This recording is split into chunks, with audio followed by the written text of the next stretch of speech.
जिन्हें सपना देखना अच्छा लगता है उनके लिए रात छोटी पड़ जाती है और जिन्हें सपना पूरा करना अच्छा लगता है उनके लिए दिन छोटा पड़ जाता है। नमस्कार दोस्तों, मैं ज्योतिष आचार्य वासुदेव मिश्रा आपका अपने चैनल सत्य की खोज में हार्दिक अभिनंदन करता हूं। दोस्तों, आज का यह ज्योतिष का कार्यक्रम आप लोगों के लिए यानी कि कन्या राशि वालों के लिए बेहद ही ज़्यादा खास कार्यक्रम साबित होगा। आज हम चर्चा करेंगे भूमिपुत्र मंगल के राशि परिवर्तन प्रभाव के बारे में। जी हाँ दोस्तों, 5 फरवरी 2024 की शाम करीब 7:09 पर सेनापति मंगल अपनी वर्तमान अग्नि तत्वीय राशि धनु राशि को छोड़कर अपनी उच्च राशि मकर राशि में प्रवेश कर चुके हैं और आने वाले 15 मार्च 2024 की शाम तक यहीं अपनी उच्च राशि में गोचर करते हुए आपको परिणाम प्रदान करेंगे। देखिए, कोई भी ग्रह जब अपनी मूल त्रिकोण राशि या फिर अपनी उच्च राशि में गोचर करता है तो वह बेहद ही ज़्यादा शक्तिशाली और प्रभावशाली होकर परिणाम प्रदान करने लगता है। ठीक ऐसा ही यहाँ पर सेनापति मंगल के साथ देखने को मिलेगा, जो पूरे 24 महीनों के पश्चात अपनी उच्च राशि मकर राशि में गोचर करते हुए आपको परिणाम प्रदान करेंगे। जी हाँ, मकर राशि सेनापति मंगल की उच्च राशि होती है। फलतः यहाँ पर मंगल को विशेष बल प्राप्त हो जाता है। ऊपर से सूर्य, बुध और शुक्र के साथ युति बनाएंगे। साथ ही साथ भाग्य और धन के कारक देवगुरु बृहस्पति के साथ चौथे 10वें यानी कि केंद्र का कॉम्बिनेशन बनाएंगे। फलतः यहाँ पर मंगल अपनी उच्च राशि में गोचर करते हुए आपको अद्भुत परिणाम प्रदान करेंगे। तो ऐसे में बड़े विस्तार के साथ जानने का प्रयास करेंगे कि मंगल का यह गोचर आपके लिए किस प्रकार से बेनिफिशियल साबित होगा। जी हाँ, किन किन क्षेत्रों में इस गोचर काल के दौरान आपको लाभ की प्राप्ति होगी, वहीं किन किन बातों का आपको ध्यान रखना है। साथ ही साथ सेनापति के इस गोचर काल प्रभाव को और ज़्यादा बेहतर और श्रेष्ठ परिणाम देने वाला बनाने के लिए क्या उपाय आप कर सकते हैं, ये तमाम प्रकार की जानकारी आज के इस ज्योतिष के कार्यक्रम में आपको बताएंगे। इसलिए कार्यक्रम को बिना मिस किए अंत तक देखने का प्रयास कीजिए। और अगर आप अपनी जन्म कुंडली पर हमसे परामर्श लेना चाहते हैं तो डिस्क्रिप्शन बॉक्स में और वीडियो के अंदर आपको हमारा व्हाट्सएप नंबर मिल जाएगा, जहां से आप व्हाट्सएप करके अपनी जन्म कुंडली का विस्तार पूर्वक अध्ययन करवा सकते हैं। तो दोस्तों, कौन है मंगल?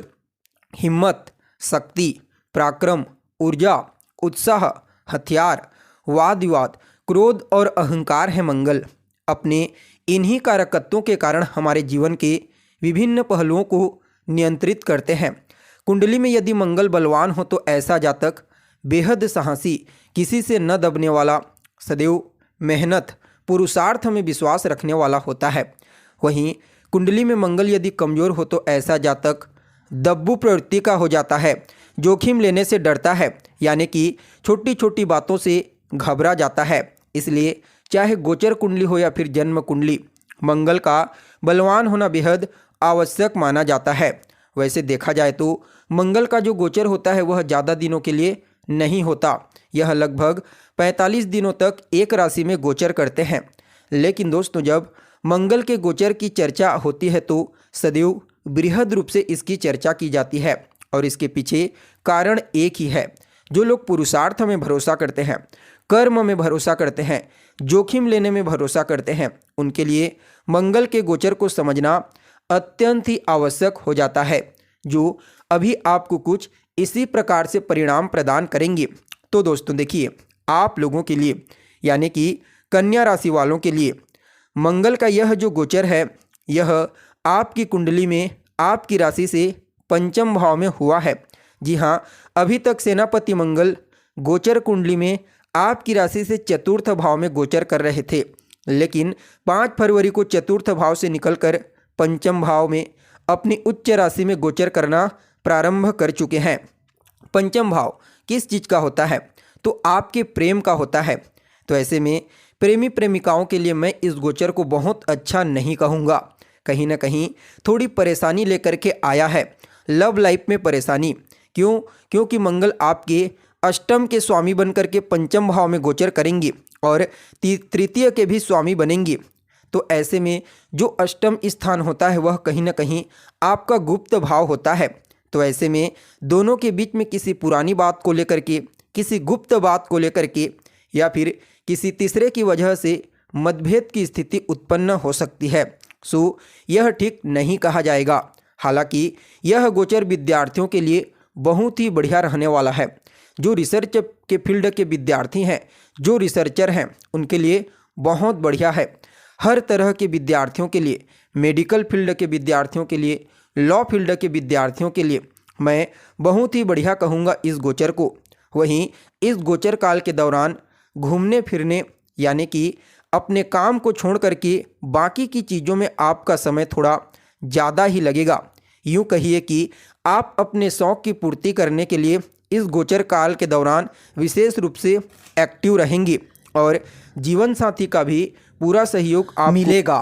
परंतु संतान को लेकर के चिंता बढ़ेगी। संतान के चाल चलन को लेकर, संतान के व्यवहार को लेकर आप दुखी रहेंगी। बात बात पर उग्र हो जाना, आपके बच्चे का आपके साथ बुरा बर्ताव करना भी आपको थोड़ा दुखी करने वाला है। नौकरी पेशा लोगों के लिए कार्य क्षेत्र में विशेष सफलतादायक साबित होगा। आपको अपने पुरुषार्थ का पूरा लाभ मिलेगा। वहीं खेल कूद से जुड़े विद्यार्थियों के लिए भी कहना ही नहीं, यह गोचर विशेष रूप से आपको पुरस्कृत करने वाला है। यह समय बहुत ही अच्छा साबित होगा। ध्यान रखिए, आपको अपने व्यवहार में क्रोध की अधिकता महसूस होगी। आपको इस पर काम करना पड़ेगा, समय देना पड़ेगा। अपने क्रोध पर नियंत्रण कीजिए। बाकी आपके अन्य फील्ड को देखा जाए तो हर प्रकार से इस गोचर काल के दौरान आपको विशेष लाभ की प्राप्ति होगी। बस अपने व्यवहार से किसी को दुखी ना करें, अपने वाणी, अपने क्रोध से किसी को चोट ना पहुंचाएं। आपके लिए सेनापति का यह गोचर हर प्रकार से प्रॉफिटेबल साबित होगा। देखिए, आपको यह बात तो भली भांति मालूम है, मंगल के पास 3 दृष्टियां होती है। जी हाँ, जहाँ मंगल बैठते हैं वहाँ से चौथी, 7वीं और 8वीं दृष्टि डालते हैं।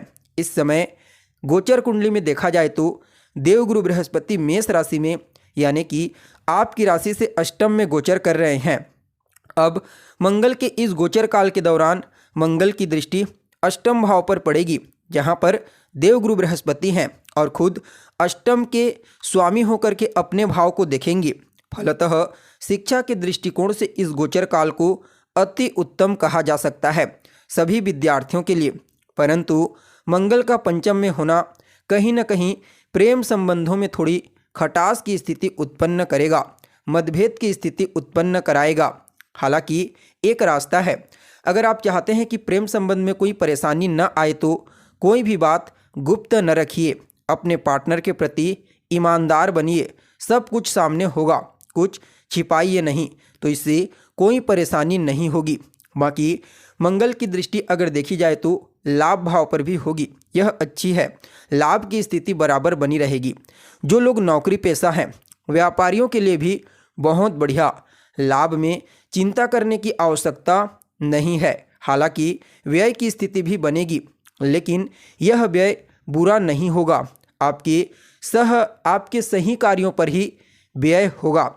देखा जाए तो आपको थोड़ा सा अपने प्रेम संबंध और सेहत को लेकर के सतर्क रहने की आवश्यकता है, क्योंकि पंचम में गोचर करने वाला मंगल पेट में जलन की शिकायत दे देता है और गर्भवती महिलाओं को भी थोड़ी परेशानी देता है, गर्भ से संबंधित परेशानी। बाकी इस मंगल से आपको हर प्रकार से श्रेष्ठ लाभ की प्राप्ति होगी, किसी भी प्रकार से कोई चिंता करने की आवश्यकता नहीं है। पुरुषार्थ में भरोसा करते हैं, पुरुषार्थी हैं, तो बिल्कुल यह गोचर हर प्रकार से आपके लिए सहयोगी साबित होगा। इस गोचर काल के दौरान हनुमान जी की शरण में जाइए, उनकी आराधना कीजिए, मंदिर में जाकर के उनका दर्शन करें और हनुमान चालीसा का पाठ करें। आपके लिए यह गोचर हर प्रकार से श्रेष्ठ साबित होगा। तो दोस्तों, कैसी लगी आपको जानकारी, कमेंट करके बताइए। फिर मिलते हैं एक नए और ताज़ा एपिसोड में, तब तक के लिए नमस्कार।